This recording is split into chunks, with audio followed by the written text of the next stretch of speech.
మరి ఈ నెల జూన్ 12న ప్రభుత్వం ఏర్పడి 1 ఇయర్ అవుతుంది. అవును సార్. రోజున తల్లికి వందనం కానివ్వండి, ఒంటరి మహిళలకు దాంతో 1,00,000 వరకు కొత్త పెన్షన్లు ఇవ్వబోతున్నారు. ఎలా అనిపిస్తుంది, ఏం చెప్తారు సార్? వాళ్ళు ఏం చెప్పారు మనకి, చంద్రబాబు నాయుడు గారు ఏం చెప్పారు, పిల్లలు ఎంతమంది ఉంటే అంతమందికి ఇస్తా అన్నారు. ఎప్పుడు ఎమ్మంటే ఇస్తా అన్నారు. ఇవాళ సంవత్సరం అయింది సార్. నారా లోకేష్ గారు ఏమన్నారు, మేము ఒక ఏంటిది ఎంక్వైరీ తీసేస్తామన్నారు. ఎంక్వైరీ తీయడం సార్? మీరు ఏం చెప్పారు? మీరు నారా లోకేష్ గారు కానీ చంద్రబాబు గారికి పవన్ కళ్యాణ్ గారు ఏం వాగ్దానాలు ఇచ్చారు? మీరు నాకు ఎమ్మంటే మొదలు పెడతా అని చెప్పారు. మీరు మొదలు పెట్టకుండా ఇవాళ దాన్ని పాడు చేయడానికి, దాన్ని ఎక్కొడటానికి మీరు చేసే పనులు చాలా తప్పు పనులు అయ్యి. ఎలా చూసుకుంటే కనుక అన్నదాత సుఖీభావ కూడా ఇంప్లిమెంట్ చేస్తామని చెప్తున్నారు. సార్ అవి అందుతున్నాయో లేవో మా రైతులకు తెలుసు. ఎందుకంటే నేను ఆటో డ్రైవర్నే, నేను ట్రావెల్ చేస్తూ ఉంటాను, నేను అన్ని రోడ్లు తిరుగుతాను, అందరూ పరిచయం అవుతూ ఉంటారు, అందరూ నాకు చెప్తూనే ఉంటారు. సగానికి సగం మంది అందట్లేదని చెప్పి రైతులే నాకు డైరెక్ట్గా చెప్తూ ఉంటారు సార్. వాళ్ళు చెప్పడమే కానీ ఏది రైతుకు కూడా అందటం అంటే జరగని పని సార్. అది ఓన్లీ వాళ్ళు చెప్పడం వరకే.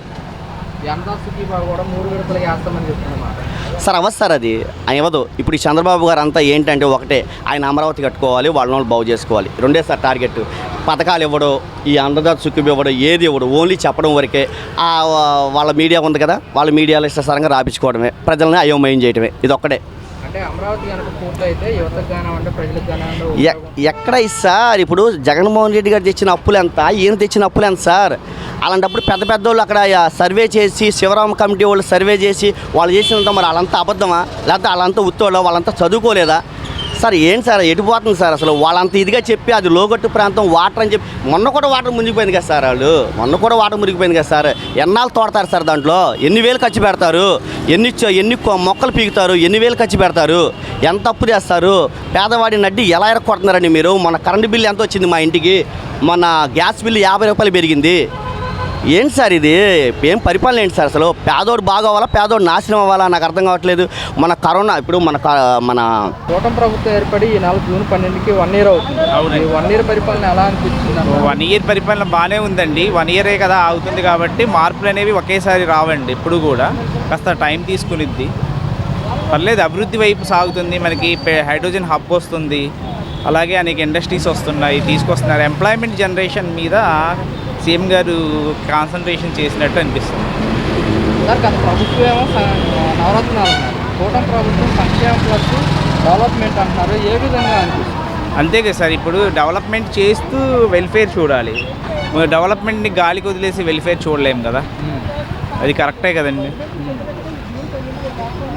ఈ నెల చూసుకుంటే కనుక జూన్ 12న 4 పథకాలు ఇస్తామంటారు. అవునండి. తల్లికి వందనం కానివ్వండి, తర్వాత చూసుకుంటే ఈ నెల జూన్ 20న అన్నదాత సుఖీభావ కానివ్వండి, ఇలాంటి పథకాలు ఇస్తున్నారు. ఎలా అంటే అభివృద్ధి చేసుకుంటూ ఆర్థిక వ్యవస్థని గాడిన పెడుతూ పథకాలు ఇవ్వడం కరెక్టేనండి. ఒకేసారి ఆర్థిక వ్యవస్థ గాడి తప్పేసి పథకాలు విపరీతంగా ఇచ్చుకుంటూ పోతున్నా మళ్ళీ ఆ బర్డెన్ అనేది మన మీదే పడుతుంది.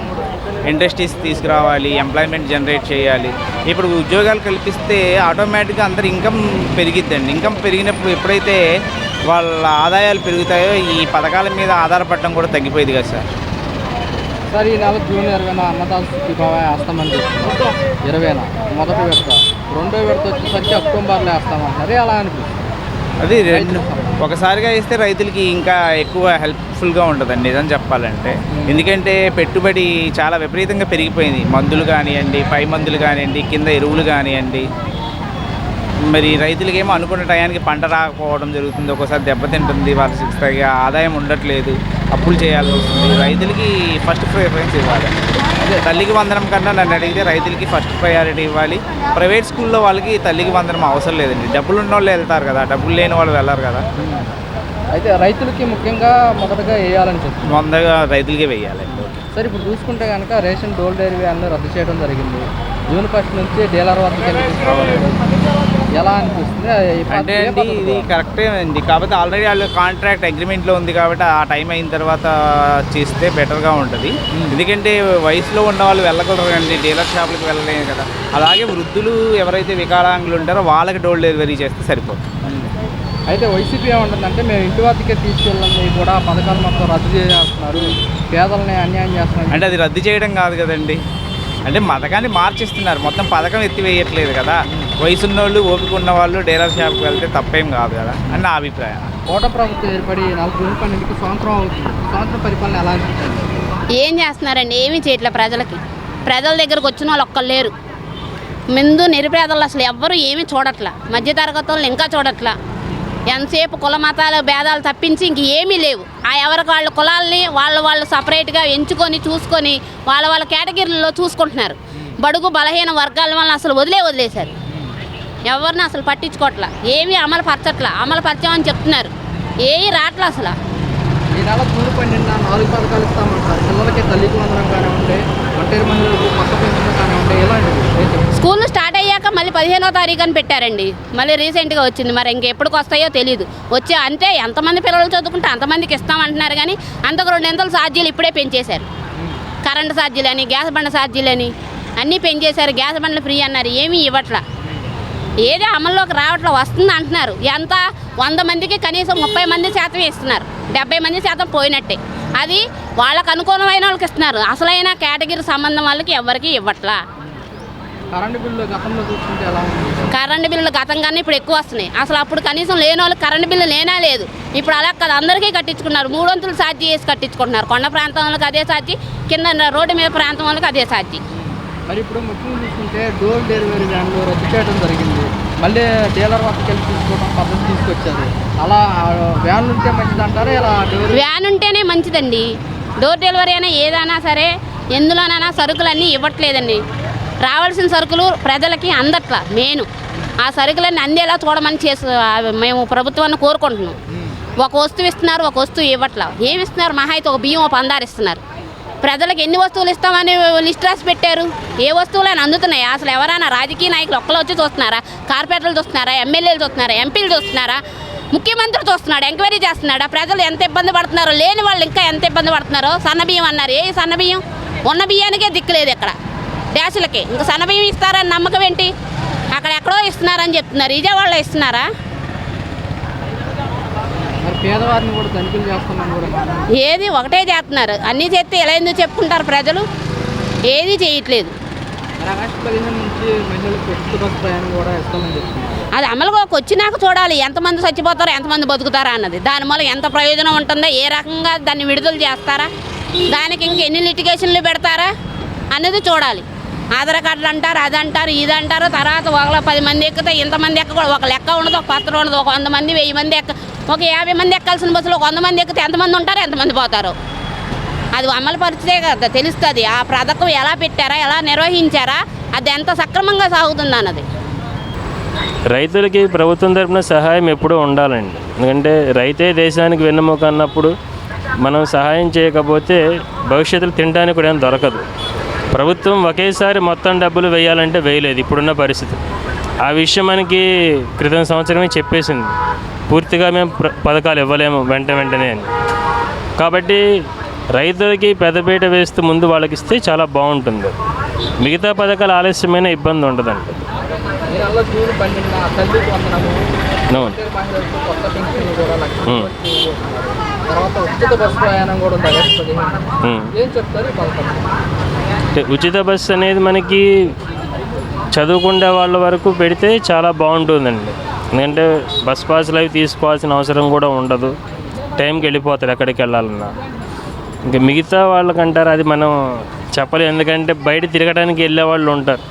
అలాంటప్పుడు ఏంటంటే నిజంగా ఆఫీసులకి వెళ్ళే వాళ్ళకి చాలా ఇబ్బంది. అందువల్ల ఏంటంటే ఉచిత బస్సు అనేది సపరేట్, ఒక బస్సు సపరేట్ చేస్తే ఆడవాళ్ళకి ఒక రూట్లో అన్నట్టుగా కొంతవరకు పర్లేదు. అందరికి కలిపి ఉచిత బస్సు అంటే సీట్ల కోసం కూడా కొట్టుకుంటారు బస్సులో. అది ఒకటి ప్రభుత్వం మీద భారం పడుతుంది, ఆదాయం రాదు కదా బస్సు మీద మనకి. అందువల్ల ఏంటి కొన్ని బస్సులు వాళ్ళ వరకు సైడ్ చేసేస్తే కేవలం ఆడవాళ్ళకు మాత్రమే. అప్పుడేంటి మగవాళ్ళు ఎవరు ఇబ్బంది పడరు. గవర్నమెంట్కి వచ్చే ఆదాయం గవర్నమెంట్కి వస్తుంది. ఇప్పుడు జూన్ 12కి తల్లికి వందనం అంటే స్కూళ్ళు తెరిచే టైం కాబట్టి ఆ డబ్బులు స్కూల్ ఫీజులకు కానీ దేనికన్నా ఉపయోగపడతాయి. అలాగా జగన్ గారు ఉన్నప్పుడే బాగుంది. ఎందుకంటే ఇదేం లేదు, ఇక అడుగులు తప్ప పని లేదు. అంటే ఇప్పుడు చెప్పిన పథకాలు ఇప్పుడు జూన్ 12న ఇంప్లిమెంట్ చేస్తామని చెప్తున్నారు.